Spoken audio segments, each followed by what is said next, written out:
And speaking of spending too much money, the Church of England has pledged £100 million into researching the Church's links to slavery. I mean, Nigel, wouldn't that be better spent helping the poor and needy as Christ would have wanted, rather than going over old issues that, frankly, no one is thinking about?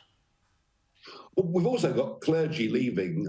We've got churches closing because of a lack of funds. I would have thought keeping places of worship open in this country and around the world would be a very big priority. This Archbishop, he is so mired in guilt, in doubt, in apology.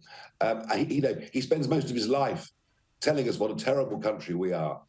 100 million to research. I tell you what, some consultants will do very well off the back of this. And also, a sense of balance here, please. It was the British. It was the Royal Navy. We were the first civilised nation to stop slavery, and we spent decades stamping it out around the rest of the world. So, for goodness sake, let's stop pretending that somehow the British are uniquely awful. Just a few hundred years before the slave trade, every year the Vikings came from Denmark across the North Sea. They raped and they pillaged and they murdered.